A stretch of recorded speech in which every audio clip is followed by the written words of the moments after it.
our first big rig podcast, big riggers that is, and we're hoping to get one of our favorite big riggers in here, but Caleb wasn't available.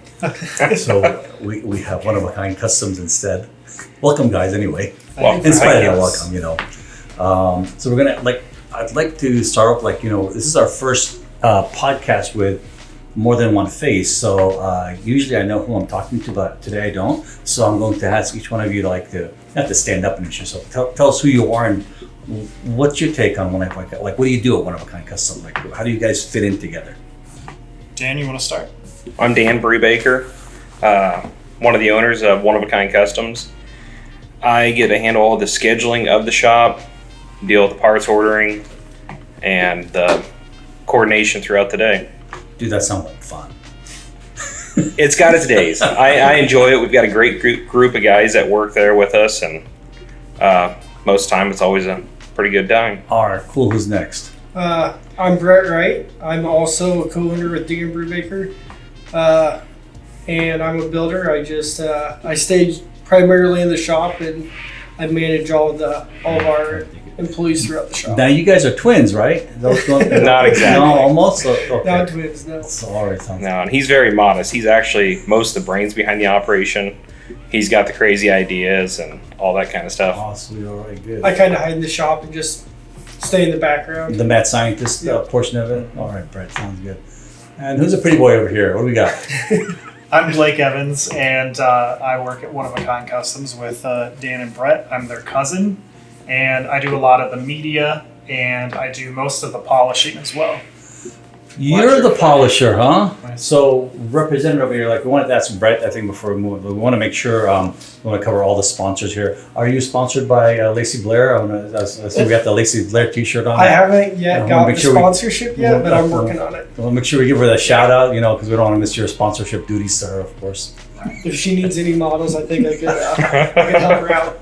And you are in red and black, so that's Renegade too, so it's it's a good 2 for 1. Right, exactly. All right, so One of a Kind Customs, is it, tell us really, you guys went through our shop a little bit earlier today, so you saw that Renegade is more than just Renegade, and even though, although your name implies One of a Kind Customs, obviously you do some custom work, but is that your whole world? Tell us a bit what goes on behind the scenes over there. So, kind of our parent company was Brubaker Trucking. It's been a company that was established in 1935. I'm the 4th generation to run that company. Wow. And we've got around 50 trailers, and then One of a Kind was a shop built basically to maintain all the trucks, the trailers, and everything through there, and then we kind of just split it off into more of the custom world. So we first bumped into you, I think, at GATS 2019. You had your blue truck there, is that correct? Yep. Red the blue. I remember that now. I tried to remember it, but I remember more clearly now. Yeah, one of the pictures actually from the Dallas show was Brett polishing one of our rims, and you guys put it in one of the magazines, and I ended up blowing it up, and we kind of copied that picture and put it up on our wall. Oh, sweet. And So- put on a Blew big it up. poster. Oh, that's awesome. Yeah. That's awesome. And now you're giving up the polishing duties to your cousin, I guess, huh? Yes. Yeah, exactly. He does all the hand grinding and all that. Hey, so is that that's not really a full-time racket though for you, is it? It's although I know it can be for a shop of your size. For most of the time, that's usually what I'm dedicated to doing, unless Dan or Brett need me to help them do something. So you're cleaning up all the vehicles, make sure they're still all up to speed on the polishing, huh? Definitely trying to keep up with it. So. So is it a bad thing that's how'd you learn your polishing? I don't want to bring up names or anything like that, but how'd you get into it? Basically, I was out in Arizona, and I wanted to have a better life for my son, who I have custody of. And where I was at in Arizona just wasn't a good spot. So I wanted to kind of move out to Iowa and teach him a good work ethic. And I knew these guys could put me to work, and they're really, the ones who got me to work and doing what I'm doing. So really grateful for them. For sure. All right, so the custom portion of it, which is probably the stuff that's we came out of Matt's, and we came out of course Frenchie's, and you guys have been on the world tour. You're more like the Rolling Stones now than anything. Tell us about that beautiful vehicle that you have. It's what was the inspiration? And that seems so like for like I guess what I'm trying to say, like that lowrider truck that you built. If you guys were like in Anaheim, California, building a lowrider truck, yeah, that makes sense. We're in the middle of the scene. But like you're in Iowa, it's like, what's the lowrider inspiration for? I'm just trying to figure that out. It's really just, we were trying to find something off the wall, different, something that just really got people's attention. We chopped the cab 8 inches, but we did it a little bit different than most people do. We took 8 inches out of the bunk, but then when it came up to the cab, instead of just taking it right out of the windows, we decided to take 5 inches out of the windows, and we went underneath the windowsill plate. We took another 3 inches there.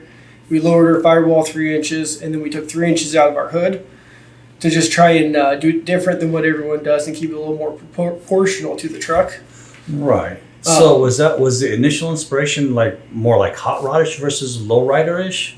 Initially, it was more kind of a hot rod theme. Yeah. And then, because I could see some of this, like obviously some Yeah. correlation. So I thought like initially maybe you guys were trying to go for like the hot rod look. yeah. And then after we got going into it, we was just going to have a crazy chop, standard paint, nothing too extreme. And then we ended up going with the stereo system. And then one sub led to another, and we went crazy on the sound. We've got over 30,000 watts of sound in there. Did away with the entire bed and the sleeper. It's just a big sub box. And then, well, we're going that crazy on the sound. Let's go crazy on the paint. So it's, I wouldn't Right. call it our style, but Okay, it's not your style, but it's definitely like a lowrider style. Like Yeah. definitely with the flake in there, and like tell us. I know you mentioned to me earlier, but tell the audience like how much flake and how much paint is on that guy. so on that paint, we went all house color, and it's got over 3 pounds of the gold flake. So it kind of really stands out in the sun. Yeah, Is that where most of the expense was? Just in the flake itself? 'Cause that's just a lot of freaking gold flake, man. In materials on that truck, it's over 25,000 just on paint materials. There's 14 gallons of clear that went onto it. We found out firsthand how much sanding there is to a flake paint job. And I think we could all say by the end of it, we were tired of sanding. Yeah, I would think so. Yeah. So Did you get a chance to do some polishing on that vehicle? Yeah, there were some certain items that we had to get polished out.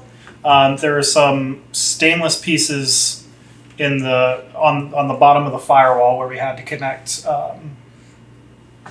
two of the drop panels, right? And then we ended up doing that. And we did the California hookups on the back, the air hookups for the airlines there. Right.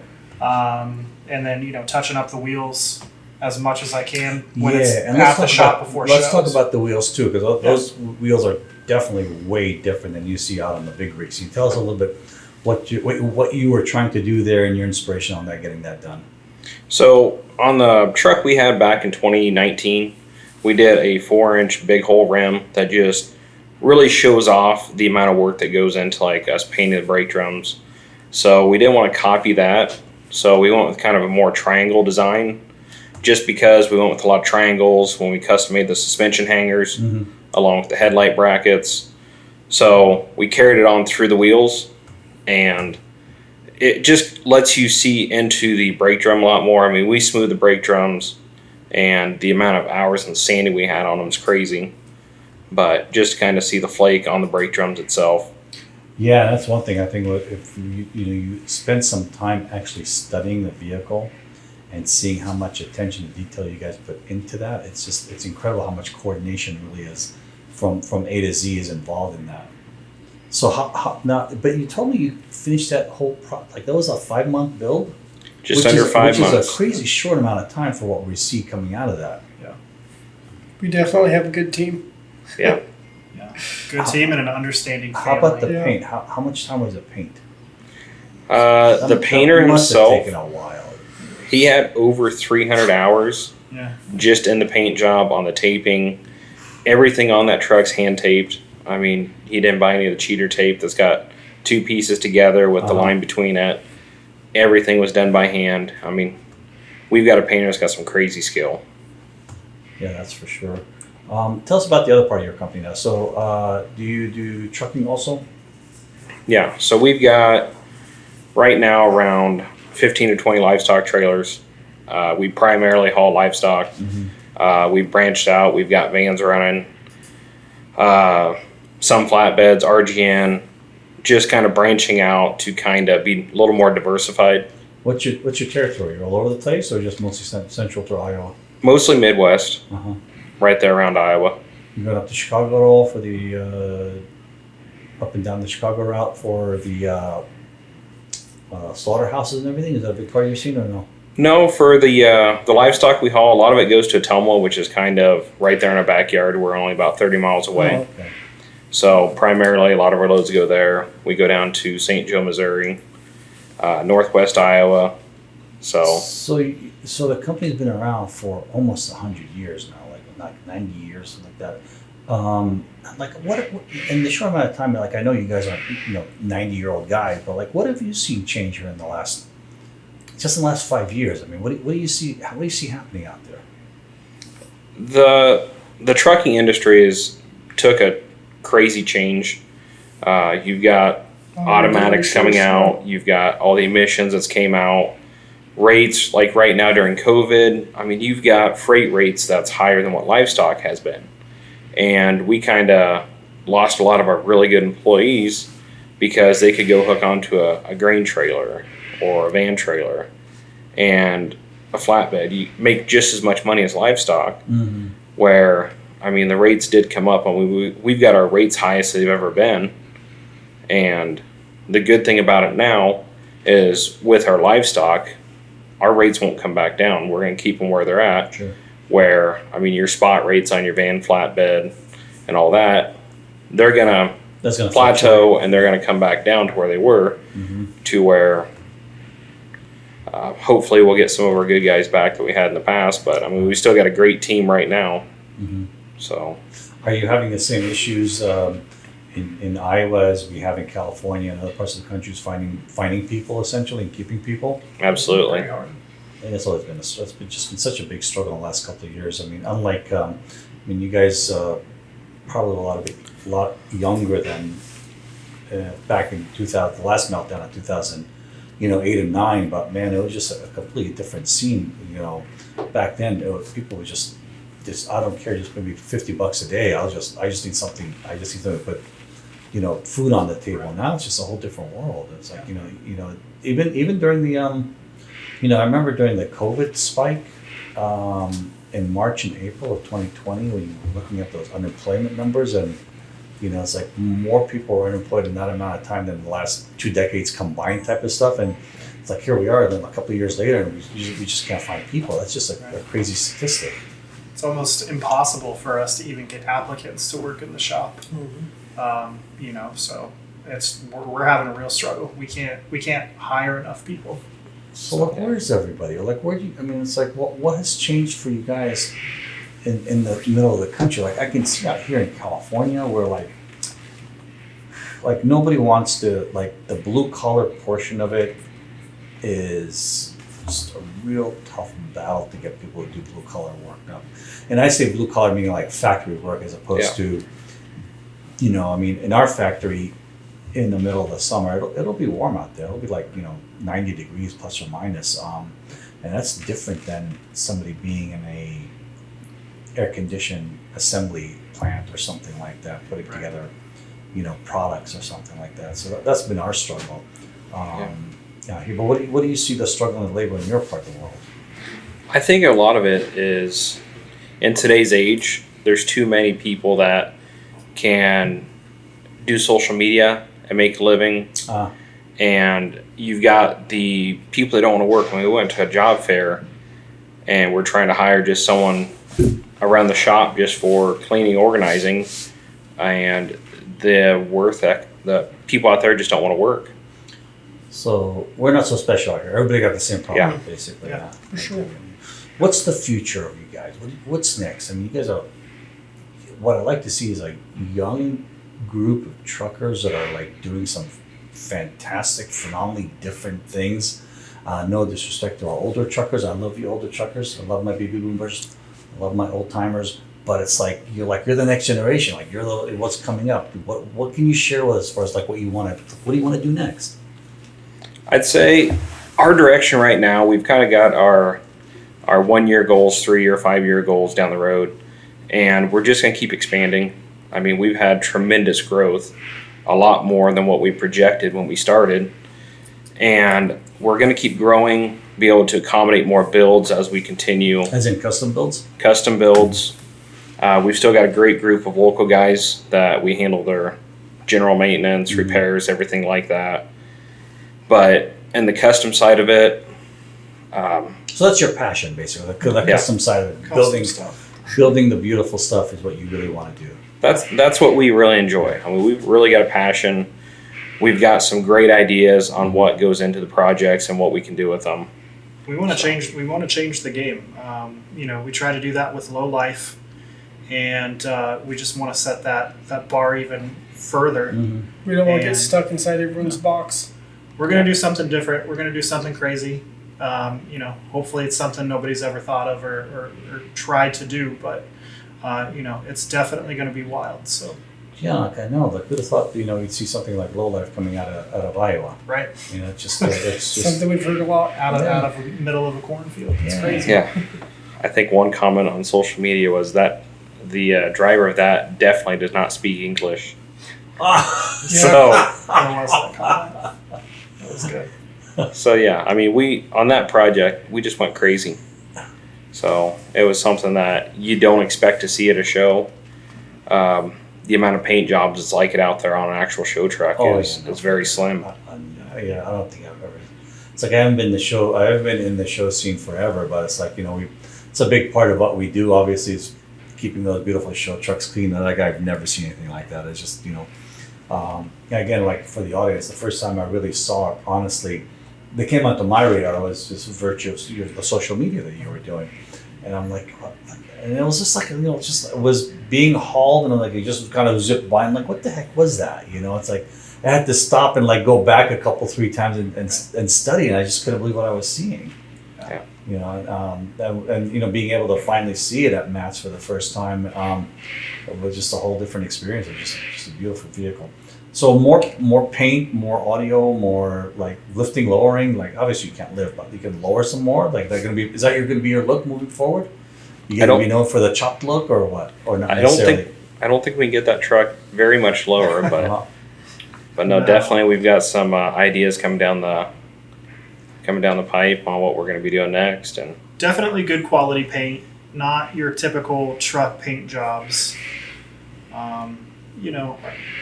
We just want to do stuff that you haven't seen. We just want to keep changing and raising the bar. Mm-hmm.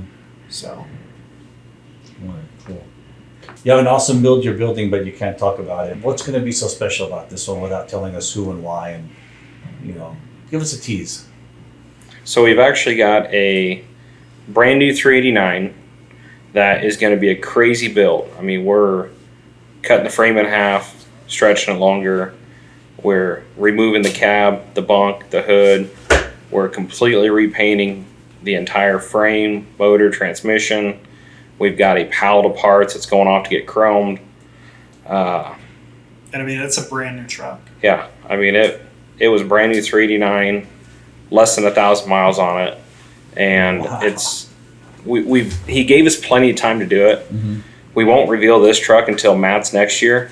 So it'll be definitely something to stay tuned for. Is there a theme you're going for on this? Like you had the lowrider theme. Are you going to be like a theme type of builder now, or? So this truck is going with more of a very sleek, old school look.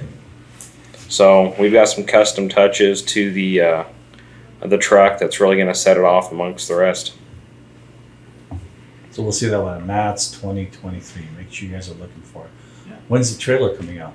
That means like the sneak peek. So we've got another project in the works, and that's actually probably, if everything goes good, will be coming out at Matt's as well. Are you gonna have So- two at Matt's, huh? Yeah. All right. Well, one's yours and one's your customers then. Yep.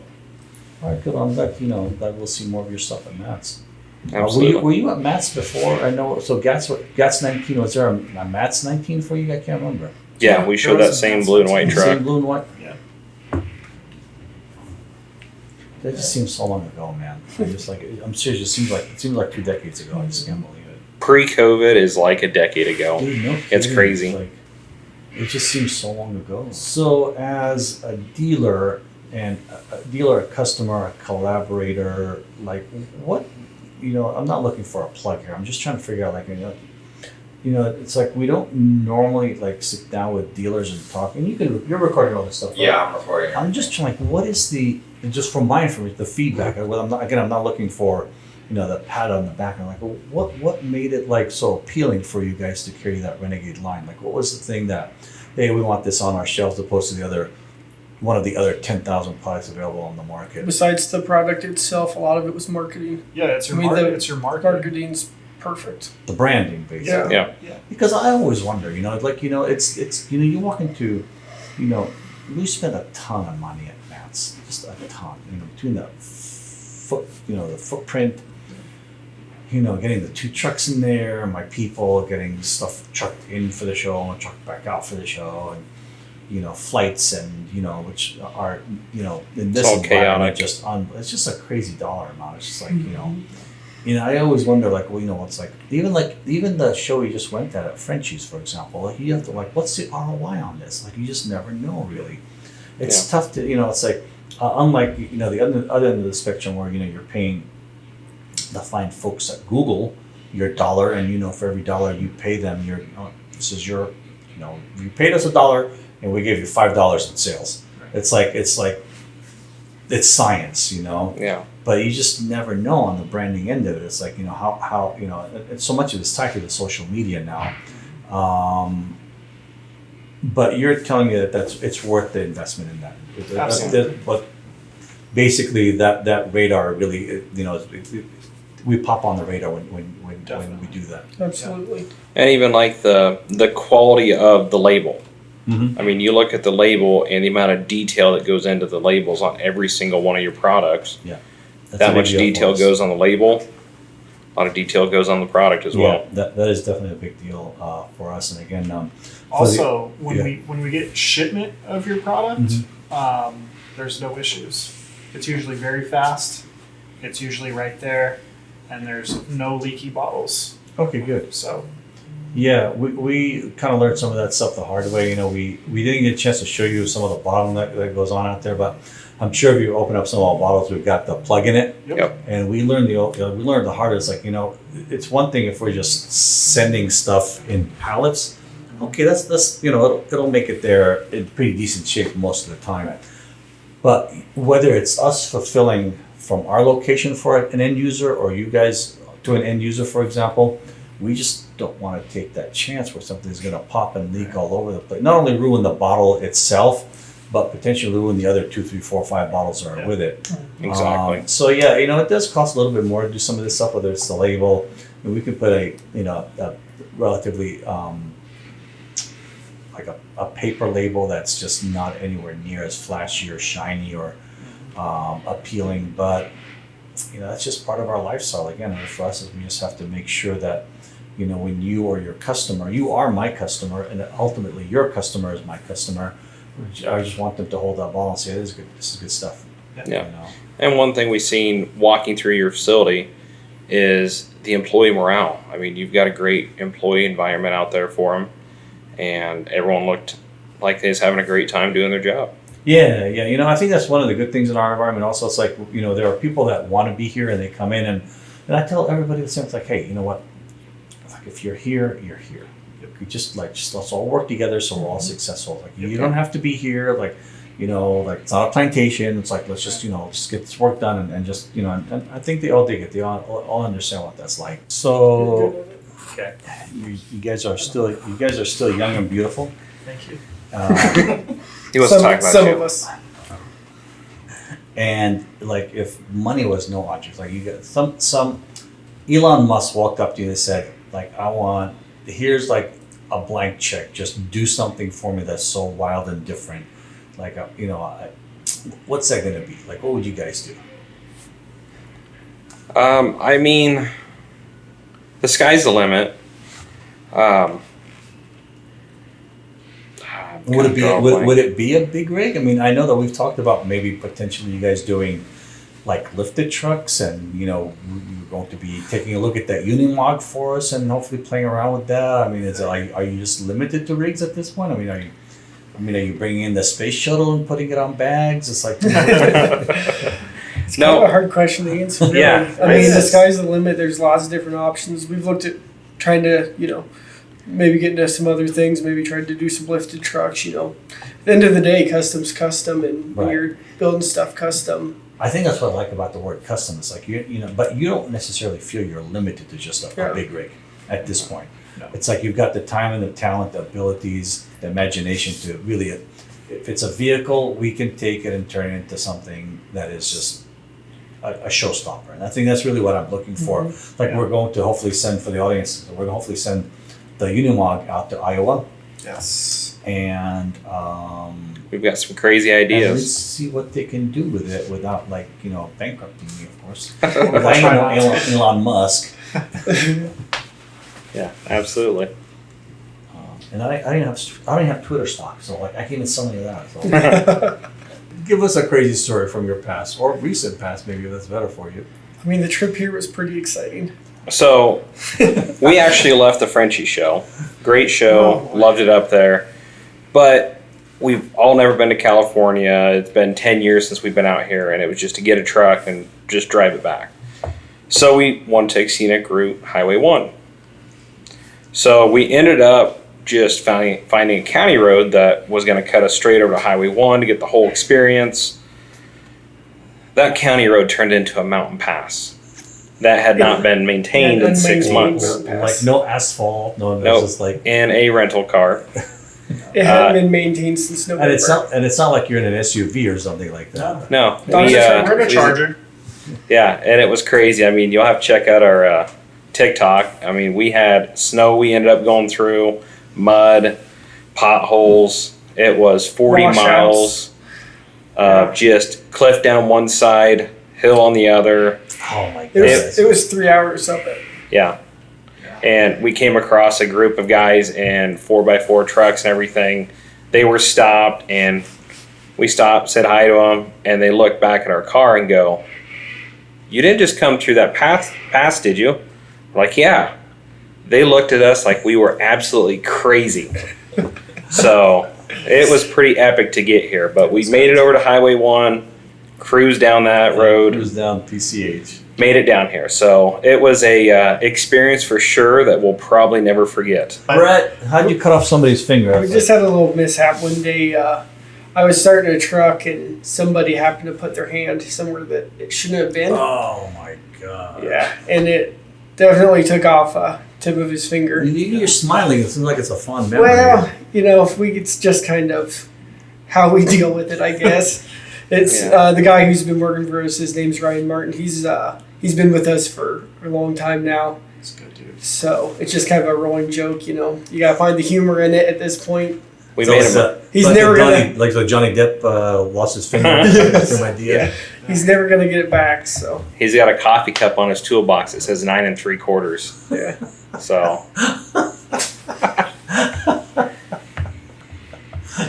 It was unfortunate. Look at Blake's expression. Like, I think it's funny as hell. It's hilarious. yeah. Go Ryan. all right, we're gonna give you the last word here. If I was Lacey Blair and I was sitting here, what would you like to say on behalf of the organization? Other than hey, where's my sponsorship? Yeah, where's my sponsorship? And I think I need to model Where's my sponsorship? some merch for you. No offense, she's a better model than you. She is. Well, it's like no disrespect to you, but you got a little edge on you so far. It's the hair mostly, but it's all extensions from what I hear. So that's what I heard. Yeah, I heard it. I suppose I could get some extensions, but Oh. I wouldn't be quite as pretty. Wouldn't look right. Yeah. All right, we're gonna wrap it up with One of a Kind Customs. Boys, thanks for your friendship. Yeah. Thanks for having us. Great having you down here. I'm glad you made it down from Frenchie's and you made it here in one piece with all Barely. 30 fingers. Yes. And we're looking forward to seeing what else you guys come up with. Not only just, of course, on the Unimog, but just everything in general. I think I got a great young team here with just tremendous upside and a lot of imagination. And we're looking forward to many great vehicles coming out of you guys. All right, so we'll wrap it up. Is that it, Jordan? Anything else you want to add? Thank you. Awesome. Cool. All right. Thanks, Was it guys. so bad?